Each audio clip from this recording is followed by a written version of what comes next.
by accident. Went overseas for 1 year with David Trist in 84-85 to Holland after having a couple of years in England, and then through to South Africa. So he said it'll cost you a year, because obviously their season's the same as ours, but you'll learn more and advance more in that year than you would sort of in a couple at home.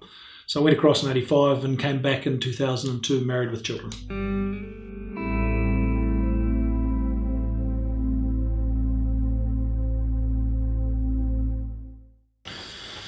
Well, probably a lot, because getting back here from Africa in 2002, contracts just came into New Zealand domestic cricket. Now, they were in South Africa full-time in 96. We toured Australia with Transvaal, and that was the Aussie contracts domestically came in full-time in 97. So here, 2002, I think it has become a lot more professional. They're still not quite 12 months of the year contracts, but the standards and conditions have improved out of sight in that 16-year period.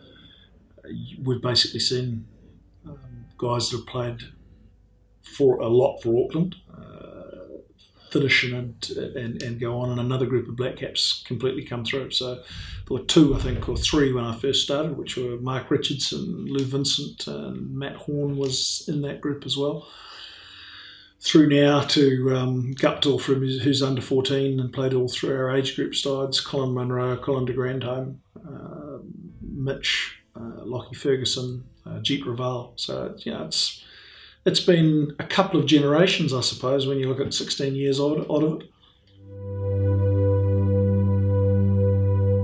Well, with last year we had 6 year one contracts, so you had a relatively young and experienced bowling group for the mains. They will be better for the playing opportunity they actually had last year, and some very pleasing performances from the Lister, Brown,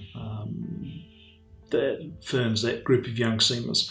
So I think they understand some of the intensity of what they need to do from an S&C point of view, from a pre-season, and they will be better for the experiences that they actually had last year. So it's a good, exciting young group to be part of, certainly to coach.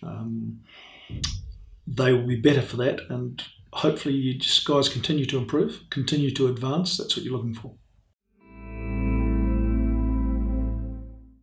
Biggest challenge from last year was, well, repeating it, doing it better and doing it again. As I said, I think it will have helped a lot of the guys, because 6 of them had no idea of what they were doing prior to last year. They might have played a game, most of them hadn't.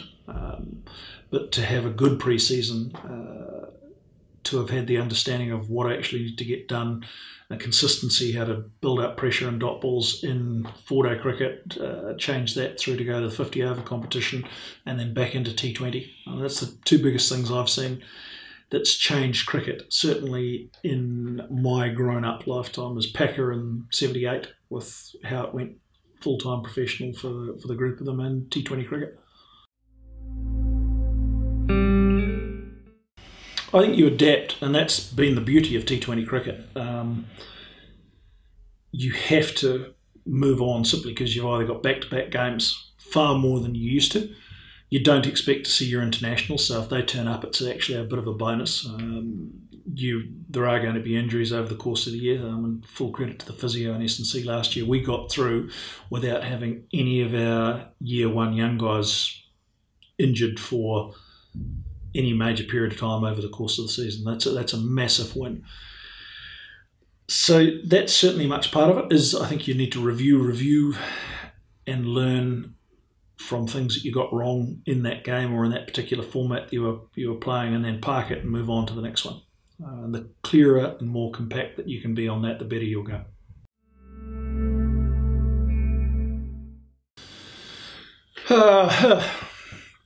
Hard to probably nail down one. I think winning anything is always pretty pleasing. So particularly when I first started, there wasn't T20 cricket, so you either had first-class cricket and or the 50-over format. So winning 3 of the 4 days that we actually had, probably one that was quite good was Auckland hadn't won the 50-over competition in various names or whatever since about 1989. So for the guys to have nailed that in 07-08, where they did that one and the T20, was very, very pleasing. But any any particular format win. Still first class, I think's the biggest. T20 probably was when you had Champions League. I thought that was a very, very useful competition where you could actually get on a world stage in a domestic team with the best of the IPL sides, the South African teams. Hampshire we played when we were across there as well, one of the Pakistan sides.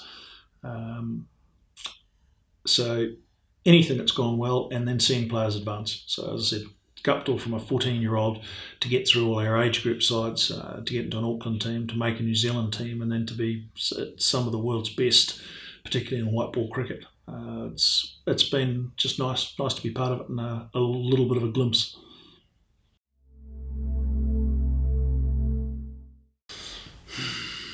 Favourite part?